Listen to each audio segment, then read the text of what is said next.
Hello, everybody. Everyone out there in Stronghold Nation, here with you today to bring you a really sweet, really fun legacy deck that I'm absolutely in love with. You may recognize a lot of these cards from Modern or even Standard a couple years ago. Playing a legacy Infect deck here with blue and green. So first we'll break down the creature base. Got 4 Glistener Elves. Got 4 Blighted Agent. Great one, can't be blocked. Really solid. The best 2-drop Infect available. And, of course, the 4 Inkmoth Nexus.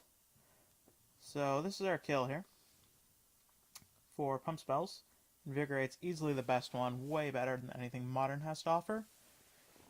Giving your opponent 4 life, 3 life rather, just doesn't make a difference unless you want to kill them with your Dryad Arbor and your Noble Hierarchs. That's just not going to happen. So Invigorate is a free +4/+4, which is just incredible. Might be the best card in the deck. We've also got Vines of Vastwood, really clutch. Protects our creatures, pumps for 4, just does so much stuff. Noble Hierarch, as I mentioned, pumps, allows you to play multiple spells in a turn, just does a lot of hard work. Then we've got the 1 Sylvan Library, that sort of helps us filter through our deck, draw some cards, raises the consistency of the deck a little bit. We've also got 2 Crop Rotations. Their main focus in there is to find your Inkmoth Nexus. Kind of Inkmoth Nexus 5 through 6. They also help against Wasteland.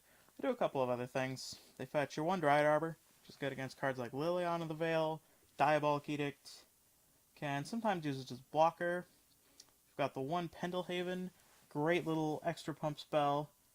And of course the Wasteland, sets your opponent back. And we're also playing blue in this deck. And the thing that blue really does is focuses on setting our opponents back. So we've got the 2 Force of Wills, we've got the Daze, and we've got the Stifles. All of these sort of help put your opponent behind, because every single turn matters when you're a turn 2, turn 3 combo deck. Stifle is able to hit fetch lands, counters their activated ability, and denying your opponent a land early on is going to make it really difficult for them to deal with you. Blue also gives us access to 4 Brainstorm, the best card draw spell in Legacy by about 100 miles. And we also have this 1 Ponder. It's kind of like our 5th Brainstorm, because we're not allowed to play 5. And then we've got Gitaxian Probes, which you don't actually need blue for. You're probably never going to cast it. Very rarely going to cast it with blue mana.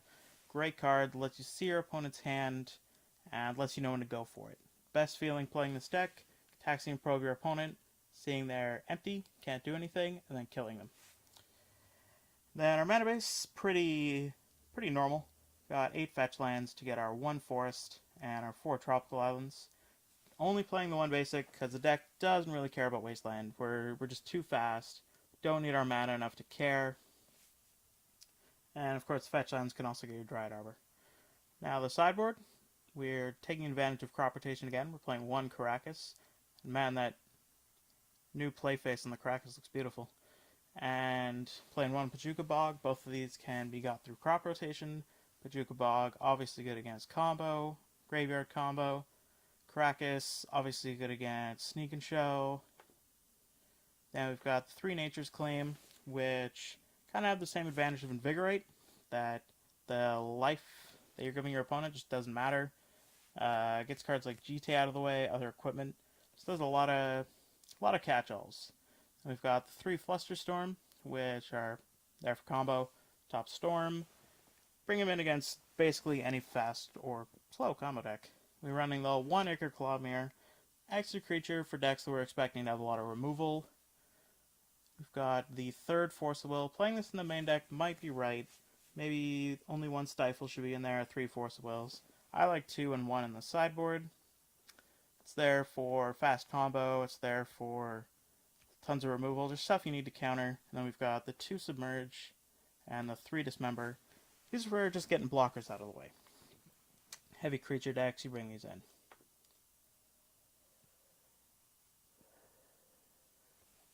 So, as always, we're going to talk about how to make this deck a little more budget.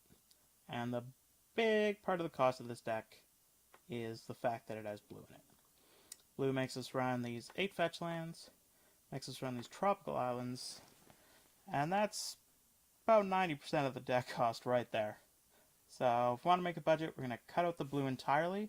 Also means we don't have to get Force of Wills, we don't need Dazes, we don't need Brainstorms, we don't need Stifles, or the Force in the sideboard. Other budget cuts, Sylvan Library can probably go. It's only a one-of. It's good, but it's not great. Noble Hierarchs are going to go. And then we're going to replace them with slightly less efficient, but larger pump spell. We're going to dump the Caracas from the sideboard, the Flusterstorms, of course. And our budget deck is going to look a little something like this. So as you can see, we dropped the blue entirely. We just added a bunch of forests. I've got snow-covered forests, because why not? We're keeping the Inkmoth Nexus. You really need 4 in this deck. Don't play this deck without 4 of these. That's really all I can say about them. Best card in the deck after all the budget cuts. Our creature base is a little different. We don't have access to Blighted Agent. So we're playing 4 Ichor Colomiers. It's probably the second best 2-drop. Playing 2 Blight Mamas. The Regenerate comes in handy quite a bit often. More than you would think. And of course we got the Floor Glisteners.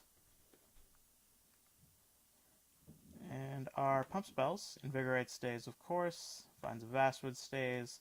I've added a couple other ones. We've got Groundswell, which usually you'll be able to get the landfall for when it gets to the late stages of the game where you're not hitting land drops the turn you're playing it. The nature of this deck, you're probably dead anyway. Or your opponent's at a high enough poison counter that +2/+2 is plenty. We're also running Might of Old Krosa. Often cast at sorcery speed. You know, your opponent knows you've got combat tricks, knows you got pump spells. You're not going to surprise them. So the fact that it gives an extra +2/+2, so +4/+4, it's really great. We added a 3rd crop rotation just to help get the Inkmoth Nexus out.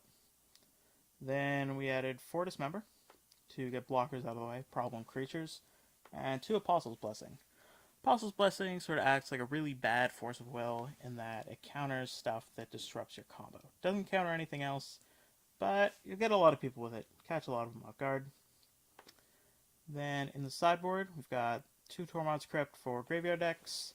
The Bojuga Bog for crop rotation stays in. We've got 2 Pithing Needles. Really great sideboard card in Legacy. Stops Jite, stops Sneak Attack, stops Grizzlebrand. Just a really good catch-all for a lot of decks. We've got the 3 Nature's Claims still. We've got an extra pump spell for decks like Combo that you want to be a little more explosive against.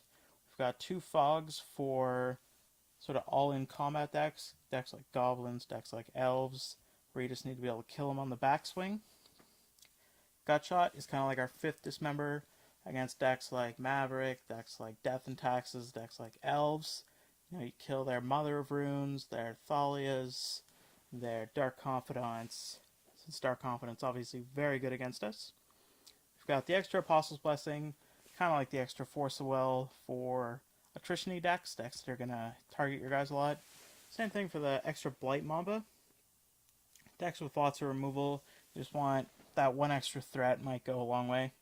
We've got this Taju Preserver, which, similar to the Dryad Arbor, is good against Edict effects. Diabolic Edict, Liliana of the Veil. And it also can work against Emrakul. Makes it so the Annihilator doesn't do anything. Still taking 15 damage, but it's probably not going to matter. You're not going to be at 15 or lower, because you're not casting Dismembers against Sneak and Show. So you might be at 18, maybe 16 from the probe, because no fetch lands. Emrakul gets you to 1 if he attacks, and then you're probably going to kill him the next turn. So this is our budget version of the deck.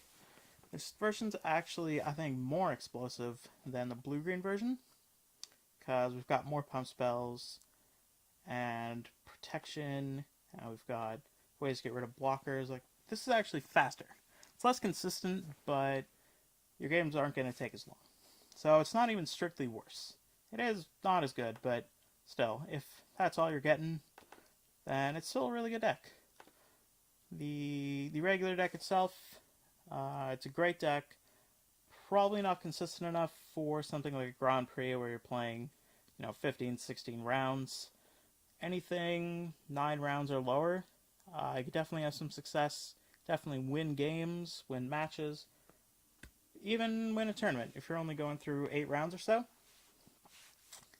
So if winning fast is something you're interested in, winning with creatures, playing something a little different, and just having a really fun, explosive deck, try this out. I'm enjoying it a lot.